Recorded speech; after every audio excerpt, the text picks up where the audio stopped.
Hello, good evening. Boris Sapozhnikov is here, and welcome to the webinar for first-time home buyers. I will start with disclaimer. All information on today's webinar is made available to you as a self-help tool for your independent use and are not intended to provide investment advice. I cannot and don't guarantee the applicability or accuracy regarding your individual circumstances. So basically what I'm trying to say, if you want to get a personalized advice, you should contact me and I will be able to help you with whatever mortgage needs you have. But all this information is correct, is checked, and is actual. Okay, and I hope that you will find this webinar useful.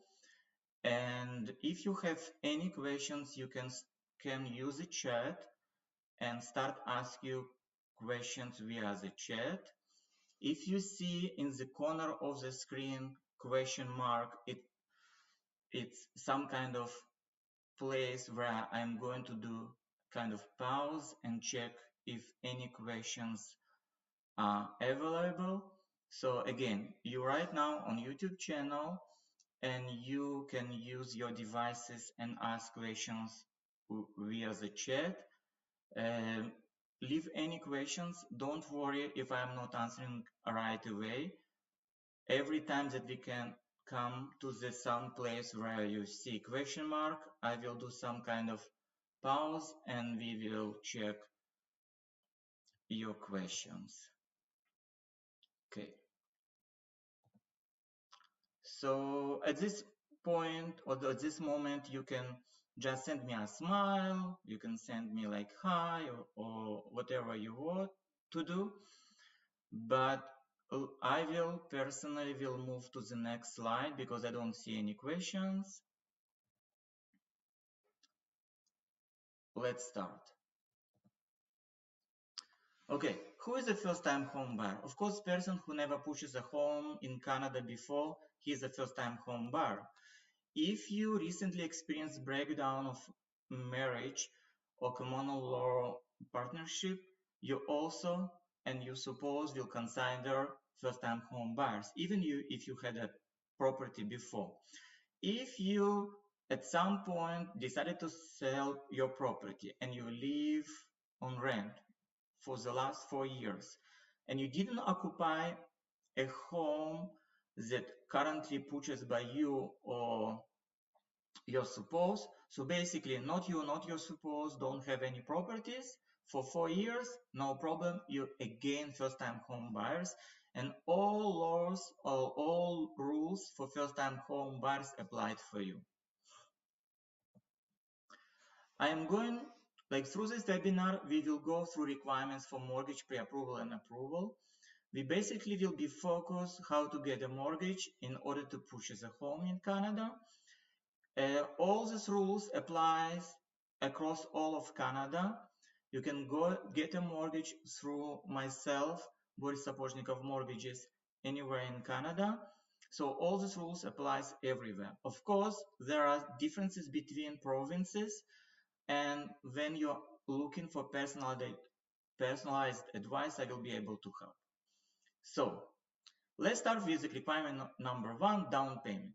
Down payment is basically a cash that you have on your bank account. First of all, you need to make sure that you have a bank account and you have cash in your bank account. If you have cash at home, it will not help. Okay, we want to see, or banks want to see 19 days history of this cash. So I don't want to see how you save this money like 5 or 7 years ago, but 90 days history I would like to see. Sometimes people ask me, okay, but I had some money in Brazil and some money in Germany and some money somewhere else. So no worries.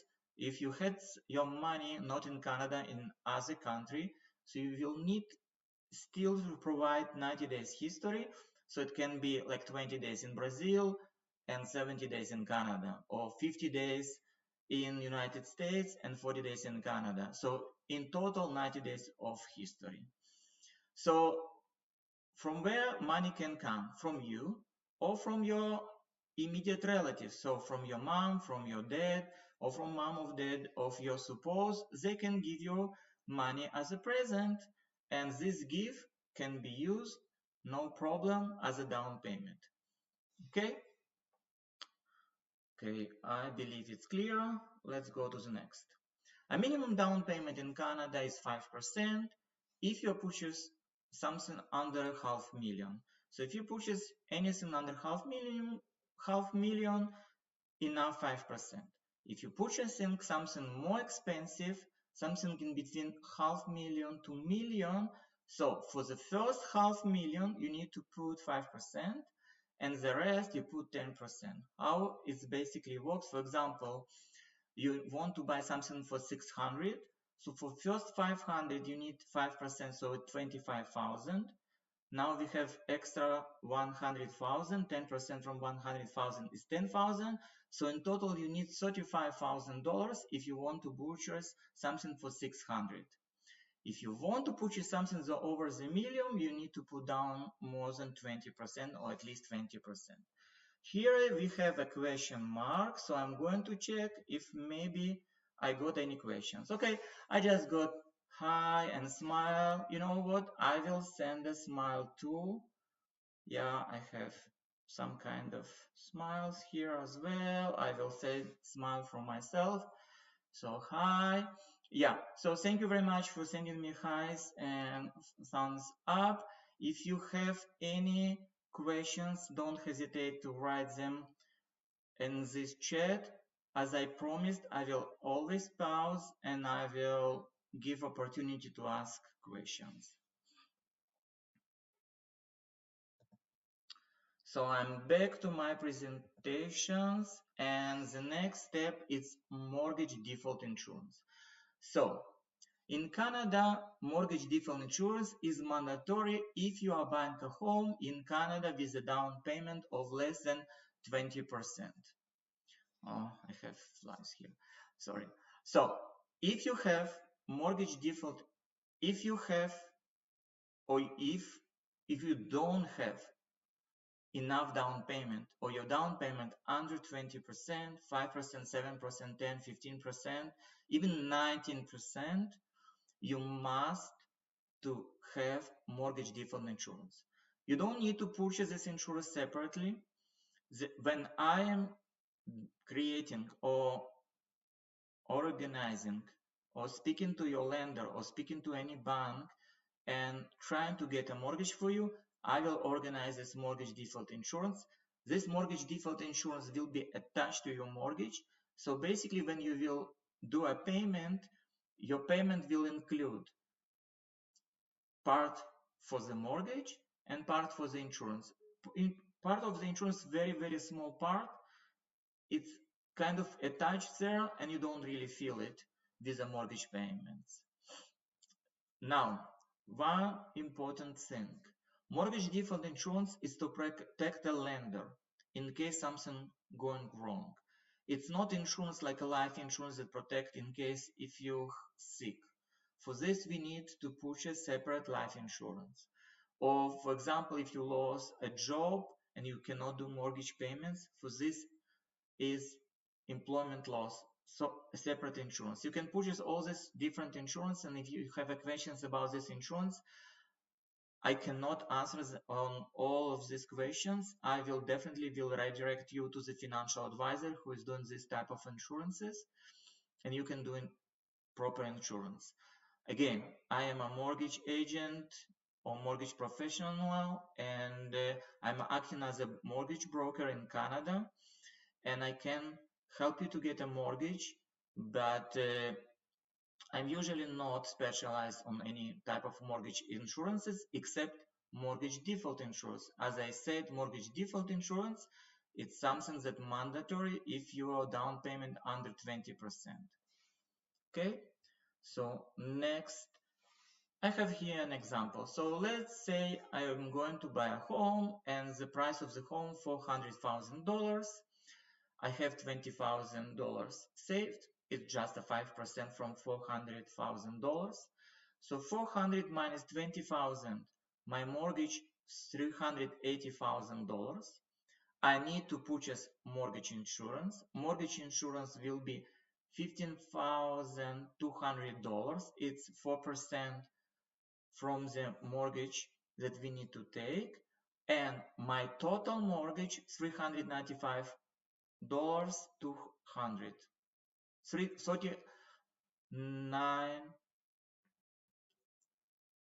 $105,200. Okay, so this is a total mortgage that required. So your mortgage will be regular mortgage plus insurance inside. Sometimes people are afraid and say, oh, maybe I will or I should save more than 5%. No, you don't have save more than 5%, because anyway, if you will continue to save and if you don't have 20%, you will always need to purchase mortgage default insurance. So it's not optional. Only if you have 20% down payment or more, you can avoid to purchase or avoid mortgage default insurance. So again, I have a question mark here, so I'm going to check if any questions is here. Okay, I can see hello and good evening. Thank you very much. Hi. Okay, everything good. I don't see any questions on my chat right now. Again, you can send me smiles. You can say anything, whatever you want on the chat. And please, if you have any questions, don't hesitate to type them on the chat. Or as an option, at the end of webinar, you can contact me and ask any extra questions, or maybe even under the YouTube video where are you right now, you can in comment section, just in the comments, put some questions, and when I will review comments, I can answer on your questions. Okay, so let's go to the next step. So let's speak about credit profile. In Canada, you must have credit profile. It's not optional, okay? In some countries, they look on you, how you manage money different. In Canada, we check in credit profile. For us, it's very important what is on your credit report and what is your score. Usually, if you brand new in Canada, or you have a child that just turned 18, this child again, it depends by province. For example, in British Columbia, you need to turn 19 in order to start to create credit profile, and it's created by bank automatically. You don't need to ask to create a credit profile. So as soon as you're using bank account, automatically you will have a credit profile. So if you're 18 in Manitoba, Saskatchewan, Alberta, Ontario, so you will have a credit profile.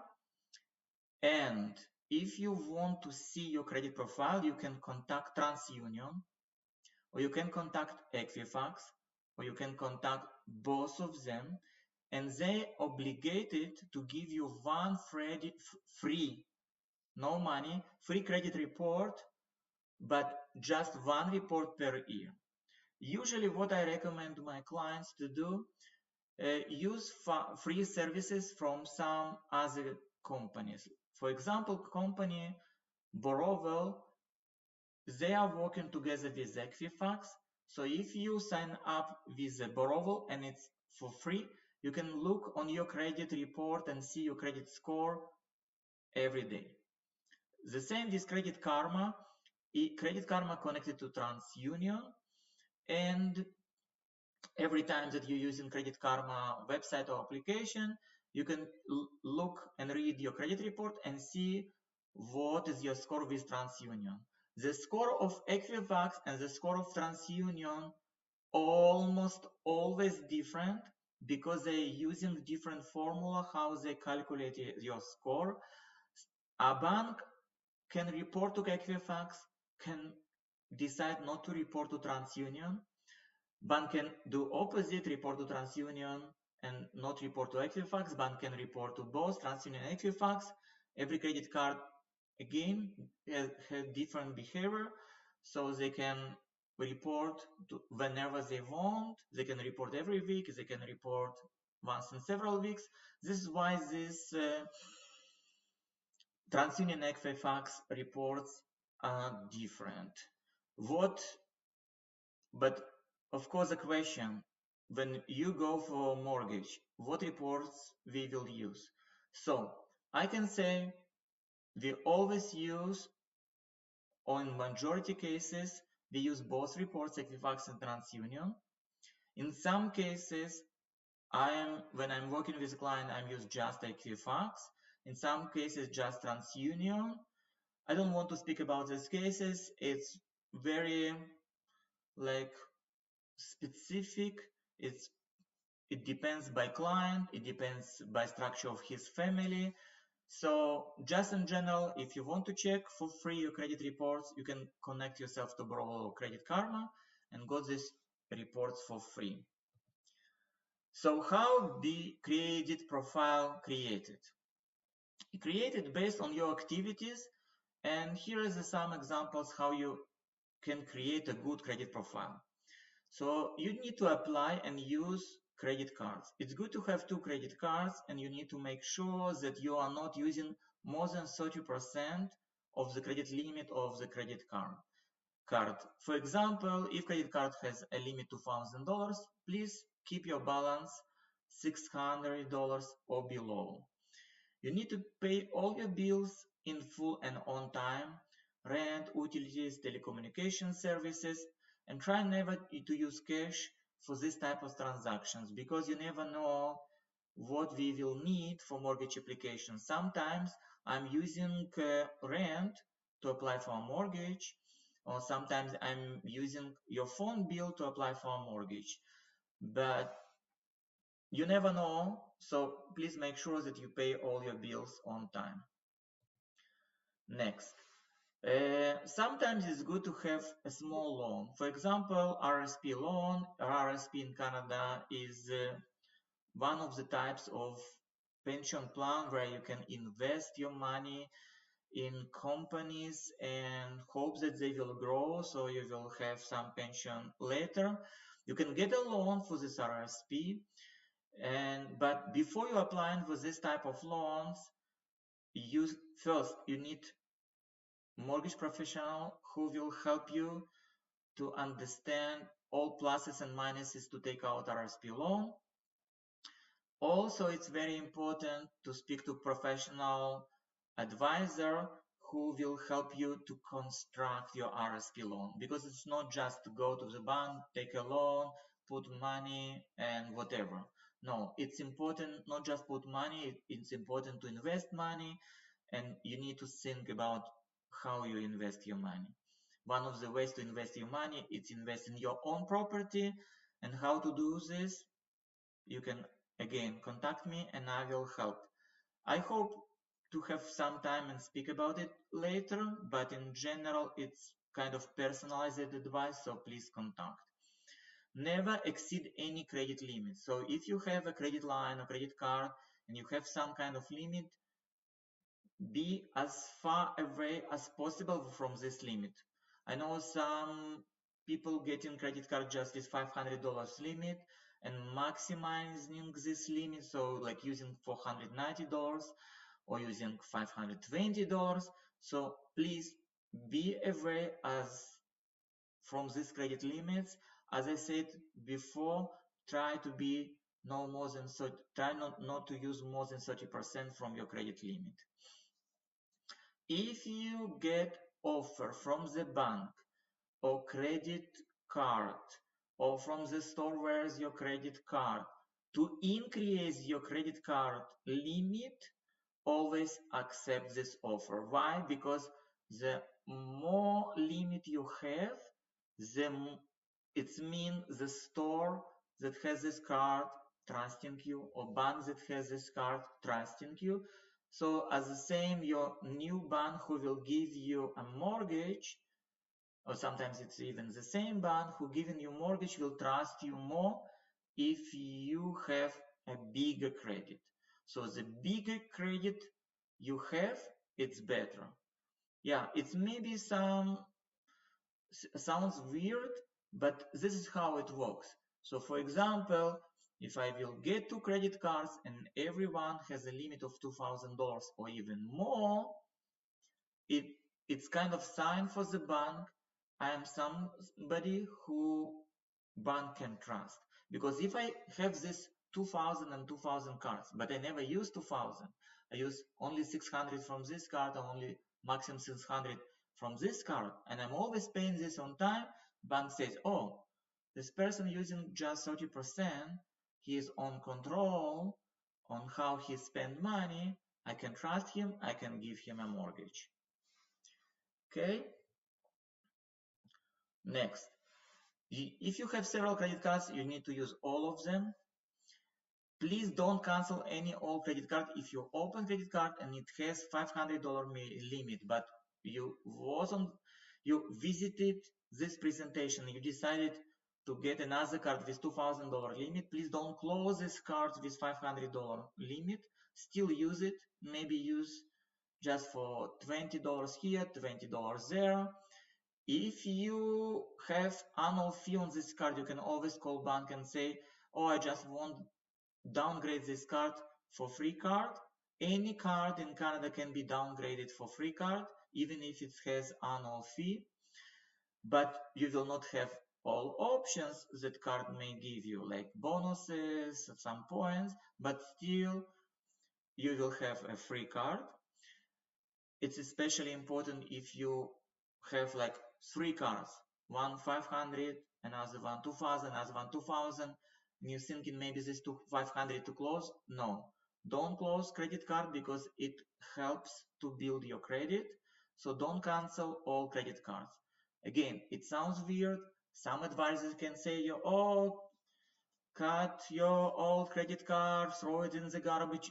If you want to get a mortgage in Canada, if you want to have mortgage in Canada, if you maybe want to buy more properties, like not just for your family, maybe in the future for your children or help your children, if you want to be part of the mortgage process in Canada, you need to keep all your credit cards and use them.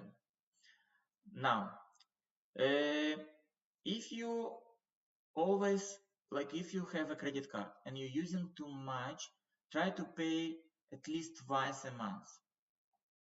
What do I mean? Like, for example, I have a credit card for $2,000. Now I'm spending, and I see that I already spent too much. I spent 700 instead of 600. So I am paying, so I'm decreasing my balance. Like now my balance, let's say $300, and I can spend again. And I have a due date where I must pay my card. It usually shows as due date, minimum payment. I never do minimum payment. I'm always doing whatever is my required balance. So it's credit card always has minimum payment, statement balance. It was done for you for a certain date of the month, and your general balance. So general balance, you don't need to worry about it. Like for example, if general balance $700, I don't worry about this. What I am worried what is my statement. If my statement says $432, so I'm paying $432 for my statement, and I never pay a minimum. If I have any dispute items, for example, I connected to the internet, I got very good provider, let's call X provider, okay? I don't want to use any names that they will think that I'm advertising some companies, okay? So let's say I'm using company X and they provided internet, and for some reason they said me that they need to charge me $80, but I was honestly believe that they should charge me only $50. So I start to argue with them. So you can argue, you can even go to the court if you want, but first what you need to do, yes, I will surprise you, first you need to pay. So even if they overcharge me, this is how it works in Canada. If anyone overcharge me, first thing, I need to cover my balance, I need to pay it, and after I can discuss, I can dispute, And if I can argue and stay on my position, I will get money back. It's not a problem. A problem if, for example, they believe they need to charge you 80 and you don't pay 80, pay just 50, this $30 can go to special company, and these companies, what they are doing, they are reporting to the credit bureau that you're not paying on time. Even you paid $50, they don't care. They're reporting that you didn't pay on time, and this company starting to give you calls, send you emails. Please pay back $30. $30 is just a weird kind of example, but it happens. And if it happens, you will be in bad position. You will not be able to get mortgage anywhere in Canada until you will pay down the balance that you're owing, even if you are right. You will need to pay this balance anyway, and sometimes it takes up to 2 years to clean your name. So if you on dispute, you're arguing with any store or any company, they overcharge you, okay, pay them whatever they required, and after start to dispute on argue with them. Because otherwise, they will send it to another company, and this companies only what they are doing, they don't care about you, they care just to get your money back. They will report to credit bureau, and you will be in trouble for at least for the next 2 years. I will say, all these records can stay that you owe it somebody or someone $30 can stay. These records can stay 7 years on your credit profile. Yeah, up to 7 years. Okay, so never refuse, pay and investigate. Credit profile alternative methods. So what is the alternative method? So sometimes it's hard to show that you have a good credit report or profile. Why it's hard? Because you're new to Canada. It's really easy if you already at least 2 years in Canada, so you can show a good credit profile. But sometimes even if you're 2 years in Canada, but you open your credit card with a low limit, not 2,000, so you need to show alternative method. Okay, so how you can show alternative method? So if you remember, sometimes we can use your rent payment for the last 12 months. So if you paid your rent for 12 months, I can show that you pay rent on time, and it can be used as a confirmation that you have a good credit profile. Sometimes we can show some utilities, cable, childcare expenses. Sometimes we need to provide 3 types of documents if we cannot provide rental documents. Again, it depends by client and it depends by credit profile. So this alternative method is always good when we cannot show a good, strong, stable credit history for 2 years. Everything that under 2 years needs to be documented and showed differently. Sometimes we need to show 6 months of your bank statements. If you have down payment 10% or more, 6 months of bank statements, it's enough. It's just showing what is your transactions, and if you're good with your bank account, your checking and saving accounts, if they're good, you will not have any problem. Okay, I have a question mark here, so I'm going to check if any questions is here. Okay. Hello, good evening. How much time minimum I need to be in Canada to apply for a mortgage? Okay, so I have a question here. How much time minimum I need to be in Canada to apply for a mortgage? So it's a difficult question. Why? Because in certain circumstances, you don't need to be long. Like some people just arrive to Canada and get their mortgage right away. But you need to show that you have a lot of money on your account, and you should show that you have like immediate job, everything good.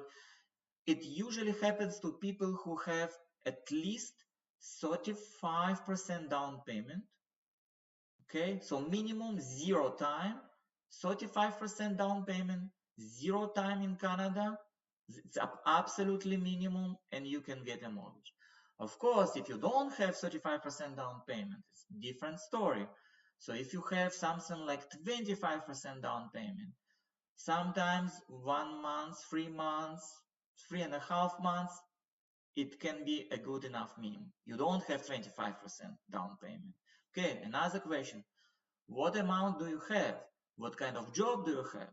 So sometimes you need to wait at least 6 months, in some cases 1 year.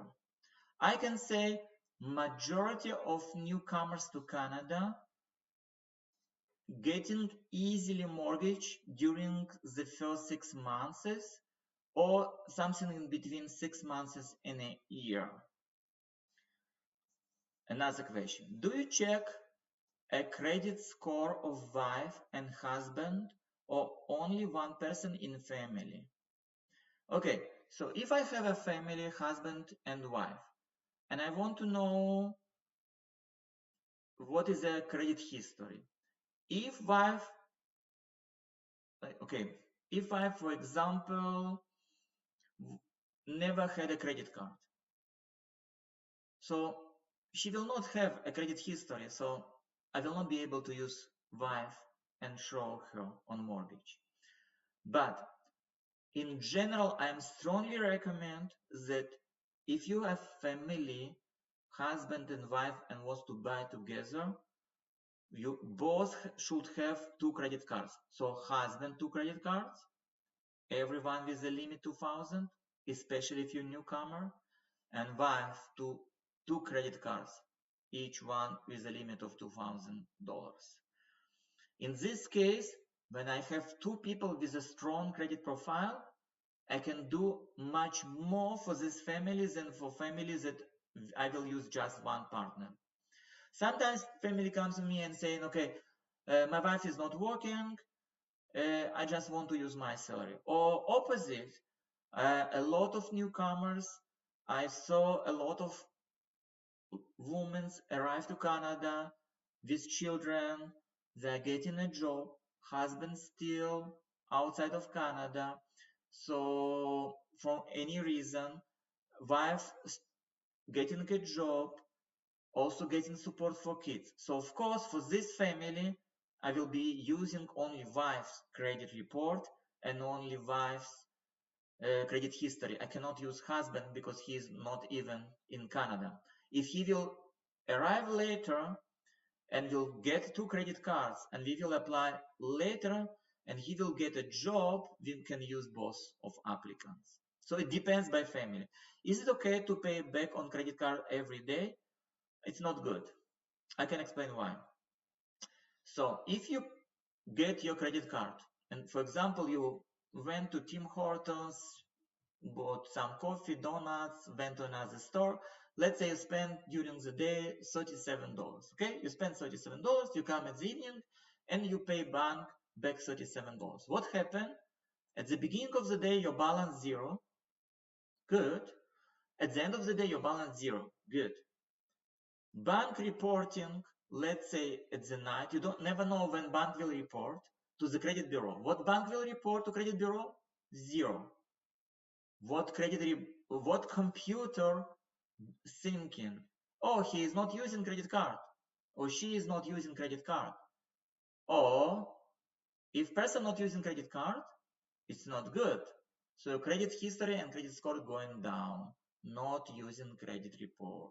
Your credit score going down. And person don't, oh, but I have a card, I use it for full day. So what is the frequency? I strongly recommend to pay your credit card if you can, if you're not going too high on your credit card, just once a month. Okay, so if you have $2,000 limit, you're using credit card up to $600, and when it comes your statement, you have a date on statement, let's say October 6th. So on October 5, day before, you're paying whatever it says statement, like $600, or if it's less, and done. Once a month, it's perfect. If you need to use your credit card more frequently and you go higher than 30%, like you use your credit, you have limit 2,000 and you go 700, 800, 900,000. So sometimes you need to pay down your card. So twice a month, it's okay. So perfect once a month, twice a month, it's okay. And if you need sometimes 3 times, I will say if you don't have a choice, okay, but try no more than twice a month, okay? So I believe I answered all questions. Thank you for your questions and let's go forward. Now let's speak about income. Usually, if you start to work in Canada, we can use your income to qualify you for a mortgage. 3 months, full-time employment, not on probation, done. So really easy. If you in Canada, doesn't matter, work permit, permanent resident, Canadian citizen, doesn't matter at all. You 20 years in Canada or you 1 day in Canada. You need to get a job in order to get a mortgage. When you get a job, you need to keep this job for 3 full months. If it's a 3 full months of full-time employment, you're good. If it's a part-time employment, it's not good. Why? Because you need 2 years of part-time employment in order to qualify for mortgage. Okay, I have one full-time job and I have another job. I have 2 jobs. Both of them I work full-time. Again, if you have 2 jobs and you want to use both jobs to qualify for mortgage, you need to wait 2 years because you need to keep both jobs for at least 2 years. Okay, I have 3 jobs. Yes, you may be surprised, but in Canada, many people have 3 jobs. I honestly can say that I saw clients having 5 jobs, but it's, yeah. So anytime that you're working more than for one employer, you're doing some projects or whatever, you in order to qualify you for all these incomes and projects, and you want to have all of them like a total amount, I need 2 years. Why? Because I need to show 2 years of income, 2 years of paying taxes, and it's usually averaged. How it's averaged? If your income on second year higher than income on the first year, it's average. And usually income on second year, or almost always income on second year higher than income on first year. So if you're salaried employee, 2-4 pay stub, job letter, and done, we have your income. If you have variable income, this is why I said if your income variable part-time or something like this, we need to look documents for 2 years. If you want to work as commission-based, for example, mortgage brokers, as myself, we are commission-based, we need to prove our income for 2 years. If you are a realtor, you need to prove your income for 2 years. If you're doing investment in Canada, okay, so you found, like, let's say, not even in Canada, you can invest in the United States. For example, you decide to buy Tesla, okay, you buying Tesla papers, so it worth certain amount of money. Yeah, like, and Tesla sales good and you have like profit, perfect. But all this profit, I don't care about your profit months ago. I care about your profit for 2 years. Okay, so I'm looking on profit. If you investor, I'm looking for your profit for 2 years. If you're business owner, I'm looking for papers for 2 years. If you have incorporation business, I'm looking for your papers for 2 years.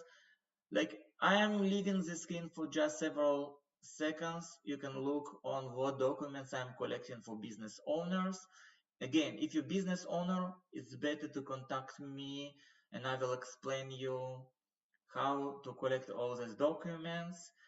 Don't worry if you're writing down whatever in my presentations.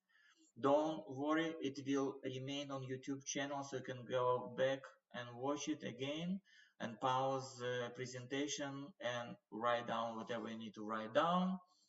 If you're getting alimony because of separation with your support partner, you can use it as an income. If you're raising children, you get in Canada child benefit. You can use it as an income. If you're on maternity leave, because you just got a baby, I can use your employment letter, pay stub before you left for maternity leave, your ROI, record of employment. And yes, people even not working can still get a mortgage. This is maternity leave income. Okay, so let's speak a little bit about the mortgage stress test. So mortgage stress test in Canada, it's some kind of instrument that banks of Canada use to qualify you for a mortgage. Usually it's 5.25, but recently interest rates increased, so it's current rate plus 2%. So for example, you go to your bank and you ask for a mortgage, bank say my rate 5.2, you will need to qualify not to 5.2, you will need to qualify 5.2 plus 2, 7.2. So you will need to show that you can handle mortgage payments in case if interest rate 7.2. This is a rule in Canada, and we call this the mortgage stress test. So it will be, in order to make this a little bit more clear, I will try to show something. Okay, so here's some kind of calculator that showing or demonstrate how mortgage stress test works. So if you look here, stress test rate 6.49. It's rate plus 2%.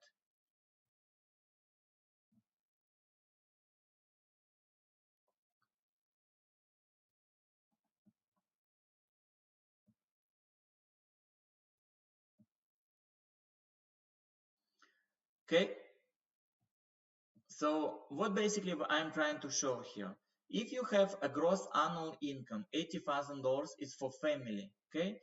It's a family of two people, gross annual income $80,000 for the year, okay? It's a gross income, it's not before taxes, okay?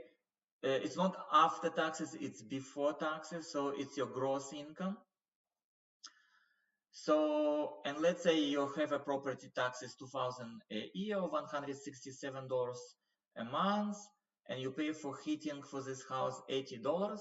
So this will be your mortgage, $351,654. Okay, $351,654. This is a maximum mortgage that you can get if you have $80,000 income. Again, it's just an example. It's not like this is a rule. Okay, every person, every family will be calculated different. You see here for 6.49. It's based on interest rate 4.49.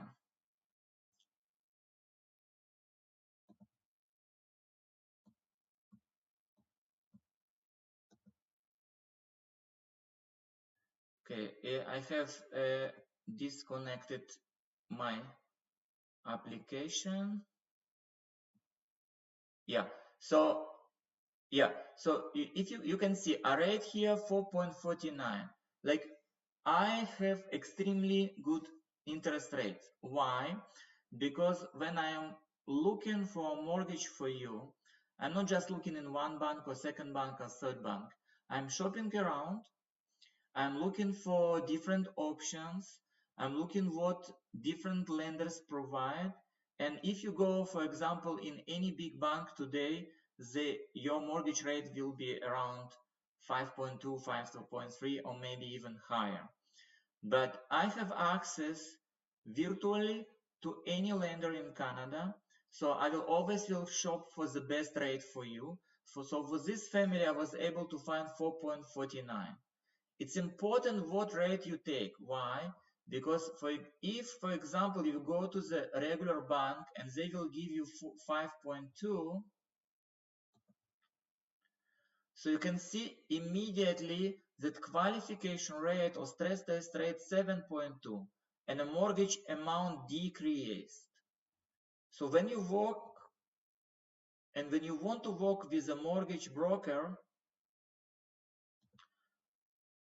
and when you're winning two things. First, you will always get very good rate. Second, when you will need to qualify for certain mortgage amount through the mortgage broker, it's 99% cases it's qualify much more easier, not because we not following bank rules, it's because we are shopping around and we can look where is the lower rate, and if it's lower rate, your stress test will be lower. It's automatically bring your maximum loan up, so you can borrow more.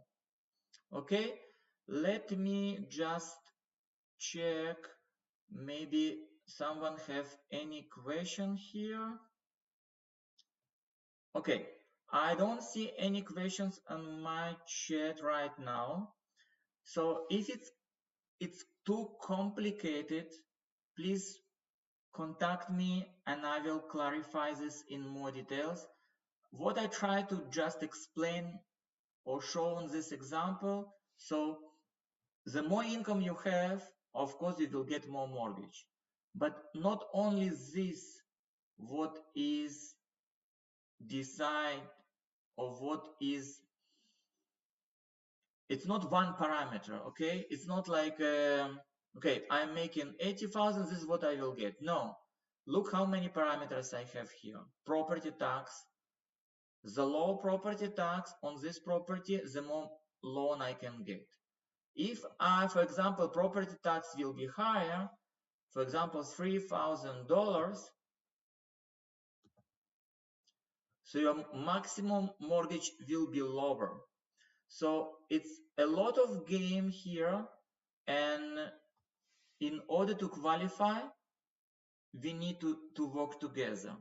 Sometimes people say, oh, I have not enough income, I probably will not be qualified for mortgage. It's not always true, because sometimes we can get lender and sometimes we can get property with lower taxes, with lower rate, and sometimes you can qualify for amount that you may not be qualified with a regular bank. As I say, like if I able to get a lower rate for you, and I always able to get lower rate, your loan or your mortgage immediately increasing. Okay?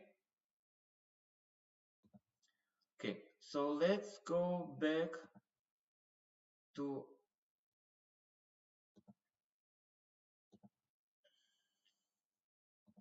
our presentation. Closing costs. Okay, so what is a closing cost? Closing cost is sometimes you need to pay for lawyer, not sometimes always. You need to pay appraisal. Sometimes it's not always you need to pay appraisal. Appraisal is somebody who comes and check what is your property, how much it costs. You need to pay GST and PST if it's applicable. You need to pay land transfer tax in different provinces, different prices. You need to pay some adjustment. Yeah, so I want I want to show an example here for closing costs.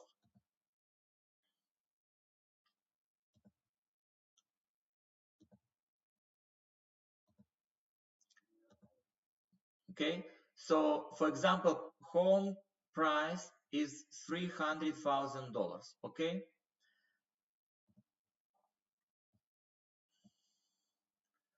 land transfer tax $3,650. Again, different provinces, different land transfer tax. In this case, PST not required. Appraisal $300, home inspection $350. Again, not always you need appraisal and not always you use home inspection. You did adjustment for $1,000, so in total you will need, a legal fees. Your lawyer was cost $700, so in total it was 2% from the purchase price, $6,000. Okay, so maybe anyone have a question here? I will pause for a second. I will check if I have any questions. Okay, I don't see any questions at this moment. I hope it's clear. If not, again, I can help to calculate what will be your approximately closing costs. And let's go to the next step.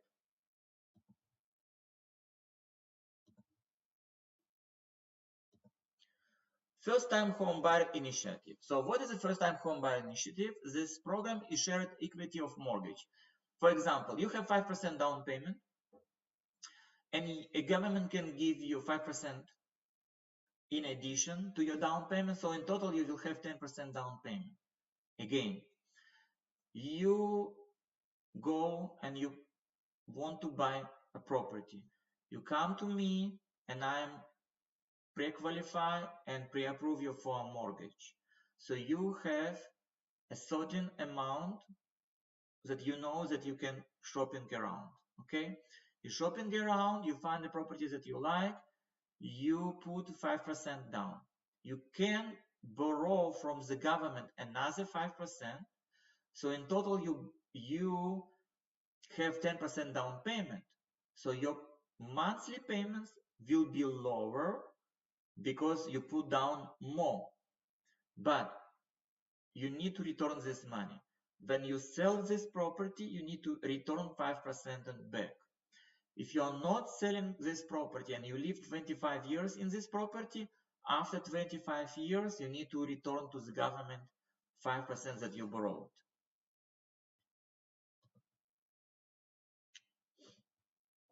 So example, let's say you receive 5% initiative for homes purchase price. Okay, so purchase price of the home $200,000, 5% from $200,000 is $10,000. Let's say your home value increase and now it costs $300,000. So you pay back to the government 5%, $15,000. So you borrow 10,000, you never pay back, but at the end when you're selling, you pay back 15,000. Why? Because you borrowed 5%. Now, what will happen in case if your home was cost 200,000, now it's 100,000? You don't pay back 10,000, so government basically losing in this scenario, and you pay back to the government only $5,000. This is called first-time home buyer initiative. It's available to anyone who is a first-time home buyer. Usually, who is qualified for this program? Your income, total income for family must be under $120,000, and you are not borrowing more than 4 times. What does it mean 4 times? For example, if your income 80,000 times 4, 320,000. So if you borrow $320,000, you can use this program. If you want to borrow more than $320,000, you will not be able to use this program. Who can use this program? As I said, anyone. Canadian citizen, permanent resident, not permanent resident, people authorized to work on Canada, these people who is on work permit. Anyone can use this program. If you're first-time home buyer, you can use this program. In certain areas like Toronto, Vancouver, Victoria, you can qualify using $150,000 instead of $120,000, and your total borrowing can be 4.5. So your income times 4.5 instead for 4 times. Again, it's just who live in Toronto, Vancouver, Victoria Census metropolitan areas. Okay, I'm going to check if we have any questions here. Okay, if you use first-time home buyer initiative and you put 10% of your own money and 10% you don't need an insurance anymore. Yeah, nice question, and I love your thinking. Unfortunately, no. Yeah, no, it's not easy. Like this, yeah, government of Canada, how they're doing. So if you have 10% down and you want to add 10% down, they say, you need to go like 9% down and they will give you 10%. Now, you're not always eligible for 10%. Why? Because 10% is just new constructions. Okay, so if you buying used home, you will qualify only for first time home buyer initiative for 5%. But let's say you buying new and you have 10% and government giving 10%, they say we can give you 10%, but you go like a little bit lower, like 9%, 9.99999. So they are forcing you to buy mortgage insurance. Okay, so first time home buyer initiative, it's nice program. When you speak to your broker, discuss, is it good for you or not good for you? Okay, and like people always asking me, what do you think? I say, in general, it's a nice and good program. In your case, I don't know. Can I, question, can I avoid mortgage insurance? No, no way. It doesn't matter. Even if you have 15% and government giving you 5%. So you will give a little bit less and government eventually you will be under 20%, like 19.9999, and you must to have mortgage insurance. So first time home buyer initiative required from you to take out mortgage insurance.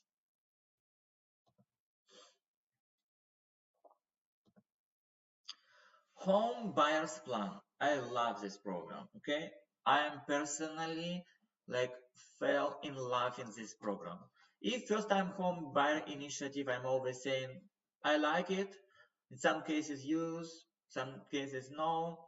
This program I recommend to everyone. How it works?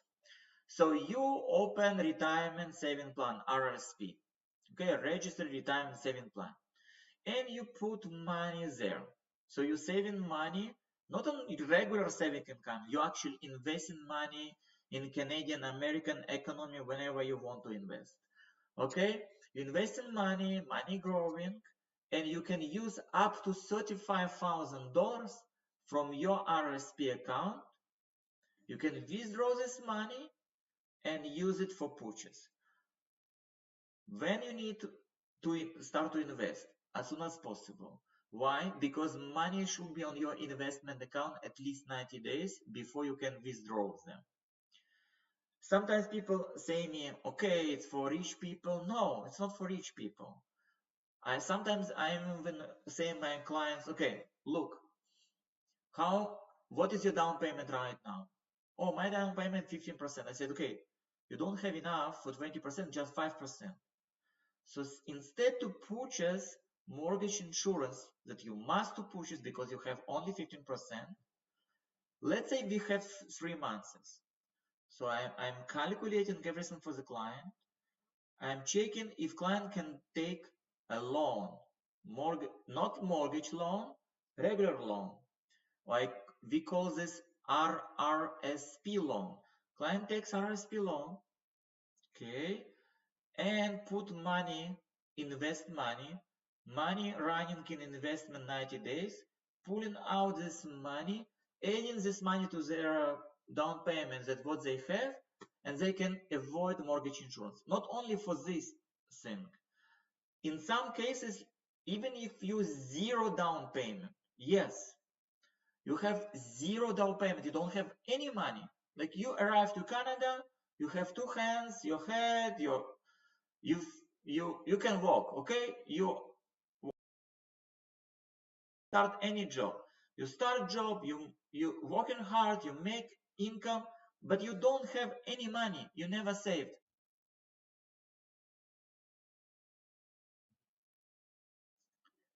Okay, I start right now. I am trying to refresh.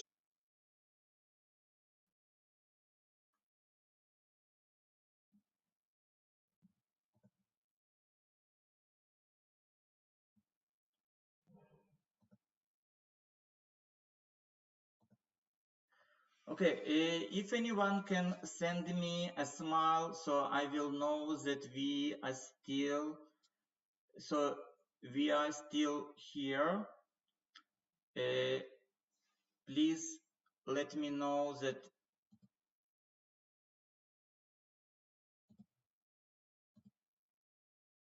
Okay, perfect. Thank you very much. And I am back, so let's continue. Okay, again, about what I just told here, and the home buyer plan is existing legal maneuver that used by many mortgage professionals. You need to connect with mortgage professional who will help you and explain how it works and calculate if it will work for you. Okay, in some cases it doesn't work, so make sure that you have a professional who will check and make sure that it works for you, like in your personal circumstances. Don't use it on your own. Okay, first-time home buyer tax credit. So everyone who is first-time home buyer and buying anything in Canada, you're eligible to claim up to 10,000 in the year when you purchase home. Let's say we are going to purchase home in 2022. It's perfect time right now to purchase a home because it's before winter starts. Winter prices going a little bit lower. You can buy home, let's say October, November, and immediately in February when you're doing your taxes, you can apply for credit and you will get $1,500 back. Now, if you're buying home in January, February, or March, whatever, 2023, you can in 2024 claim $10,000 again with your accountant and you will get back $1,500. Any questions? Ask me anytime. I will be happy to help. Next.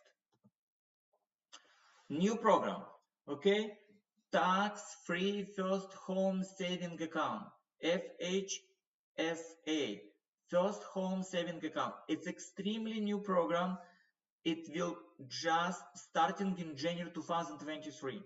So if you are not planning to buy right now, you can contact me. I will give you more details about this program, and you can start to prepare yourself and use this specific program. So how to qualify? Very easy. You need to be 18 plus years old. You put money in this account and they will be tax deductible exactly like in RSP. So you can, any money that you put inside, you can after with your account to get some money back. It's perfect. Maximum contribution is 8,000 per year. You can contribute 5 years in a row, so you can save up to 40,000 if you're going to buy in 5 years. But if it's something that you're going to buy in 2024 and you want to use this program, it's perfect.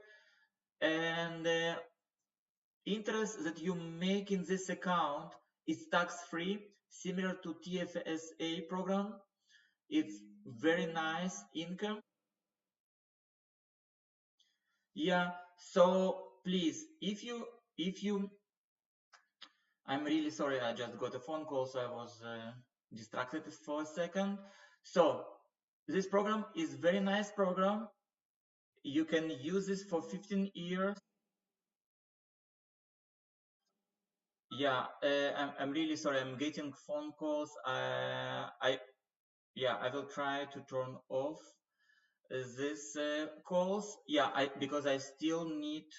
Yeah, I'm sorry, I a little bit distracted. I am come back. Okay, so again, the tax-free first home saving account or first home saving account. It's a new program. It's brand new. If you're not buying right now and you're going to buy in 2024, or maybe your children going to use this program and you want more details about this program, speak to me. It's extremely new and nice and good program. Why? Because money that you put there, tax-free money, any income that you get there, tax-free, you can get tax return and contribute money. You can contribute money and get some money back, and you have 15 years to use this account. If you're not going to use this account, you can after transfer this to any RSP program or RIF. It's for retirement program. Just an example, okay? Let's say you contributed $8,000. It's approximately $667 monthly, and you can get on your account 58,000. Like if you have income 58,000, your average return, tax return, will be $2,000, and this $2,000 you can use in the next year. So you will not need to contribute 667 next year. You will contribute only $500 monthly. If you invest this 8,000 in JIC, is very small investment. It's just 2.5% in the year. Today you can find JIC with 5% in the year. But even if it's just 2.5% return per year, so in 5 years you will have $42,000. Okay, it's just an example how person can use first home saving account. It's a completely new government program. It will start only on January 1st. Maybe any questions? I will just check. Okay, I don't see any questions here. Perfect. I go to the next. B lenders. Okay, so what is a B lenders account? Only if you have 20% down payment, you can use B lender. It's not like all standard banks is A lenders, credit unions A lenders, B lenders is special monoline banks. They are not directly regulated federally. This is why they allowed you high debt load, so you can borrow more than with regular bank, but you need 20% down payment. What is good about this bank? They take different incomes in account: self-employment income, contributory income, border incomes, completely different incomes. You can apply even with a bad credit score, 550. You can get amortization for 35 years instead of standard 25 years. But you need to pay fee for this lender, and fee usually 1% from your mortgage amount. So if you borrow $300,000, your fee will be $3,000. Okay? Again, when I use B lenders, when I have down payment 20% or more, and for example, I qualify just for $300,000 mortgage and I want $400,000 mortgage, I pay 1% fee and I'm getting mortgage that I want. It's a very good program. It's very convenient to use. Again, it only works if you have 20%. If you really close to 20% and you need to collect 20%, I just explained how we can do this together. Or other options also available. Again, call and I will be able to help. About interest rate, just very quickly about interest rates. Interest rate depends by lenders, but it also depends by time. So if you start to work with me early, we can ensure that you will have better interest rate. If you take fixed or variable rate, rate will be different. You have different credit score and rapid credit history, your rates will be different. The better score, better credit history, you will get better rate. If you have different type of employment, it also have influence on rate. If you have full-time employment, stable employment, 3 months, you can get the best rate. If you self-employed and even 2 years working, you may not get the best rate. Loan size may not. It means it's possible, but not always possible. Loan size. If you have bigger mortgages, you usually can get better rates. If your home are priced good, and everything going good, you can get a good rate. If your home price not so good, you probably will get not so good rate. LTV, loan to value. So if you borrowing like 90% from your home, you can get better rate of 95% from the. If you're borrowing just 80%, like you have 20% down payment and you're borrowing just 80%, your rate will be not so good as if you borrow 95%.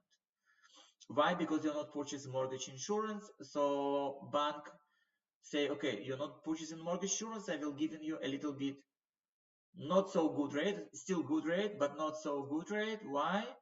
because you're not purchasing mortgage insurance. So, but you're saving a lot of money, because if you have 20% down payment, saving a lot of money not buying mortgage insurance. And even if a rate a little bit worse, so you pay several dollars on top monthly, but you're still avoiding insurance.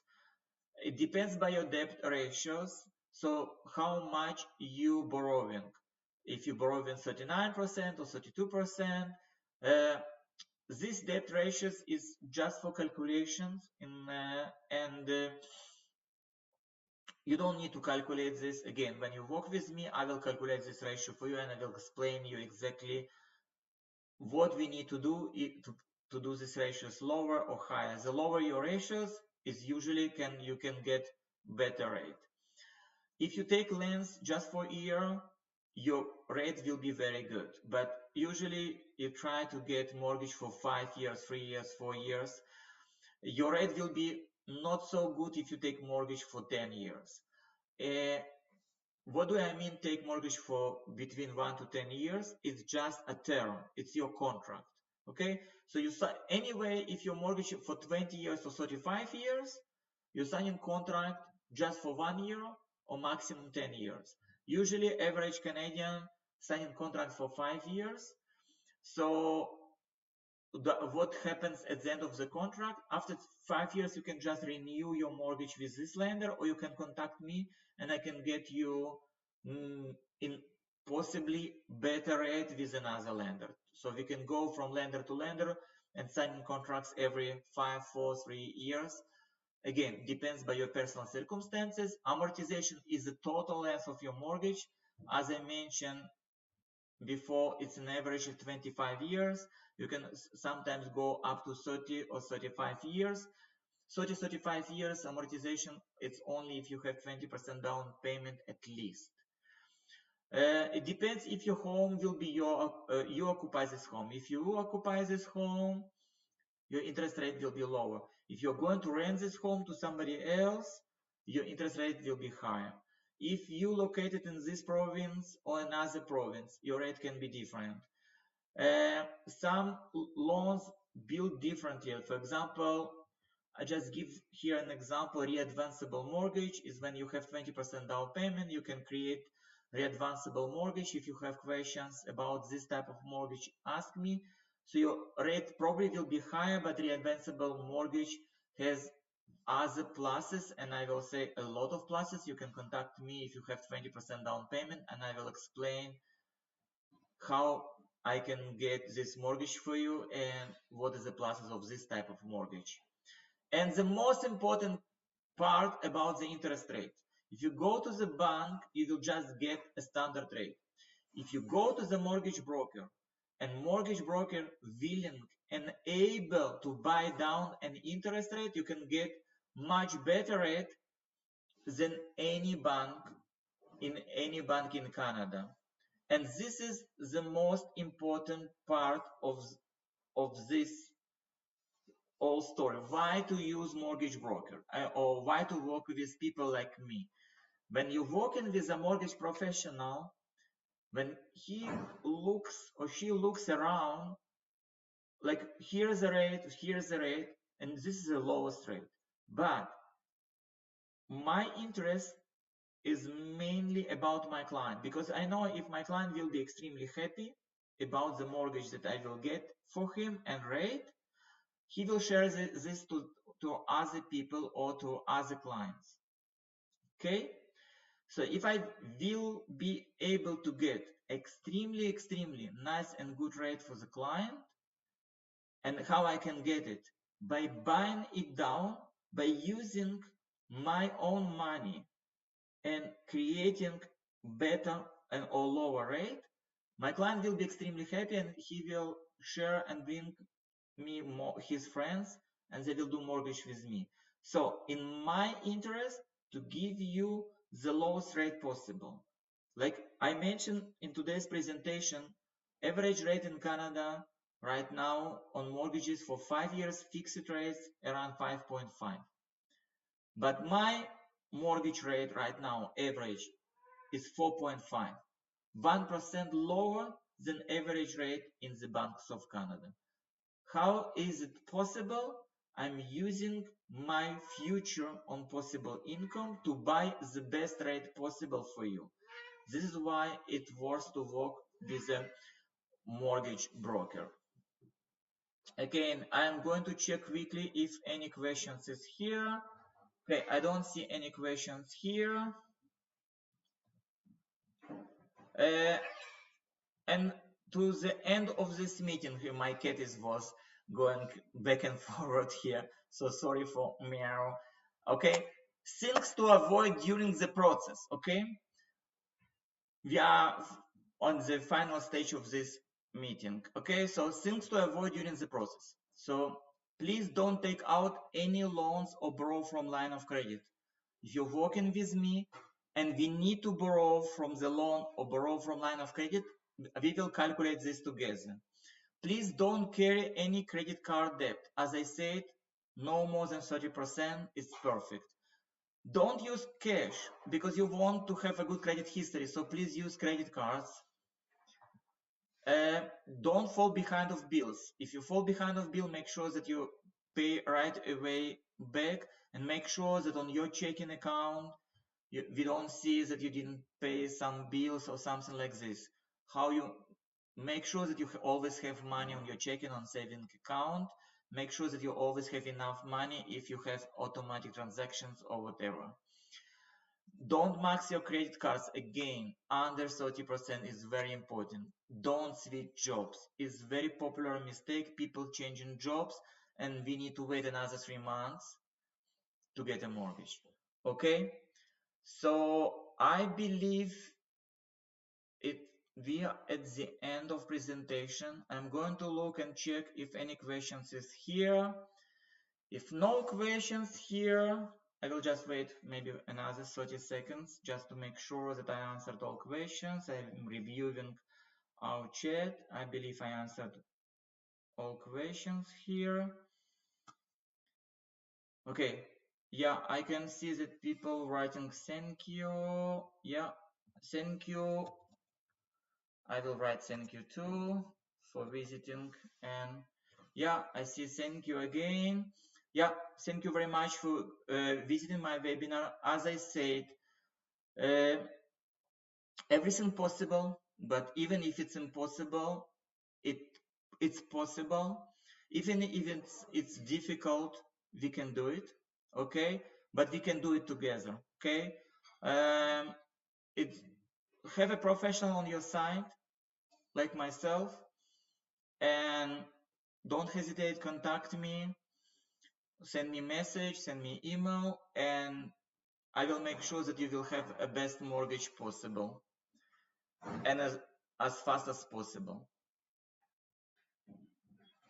Thank you.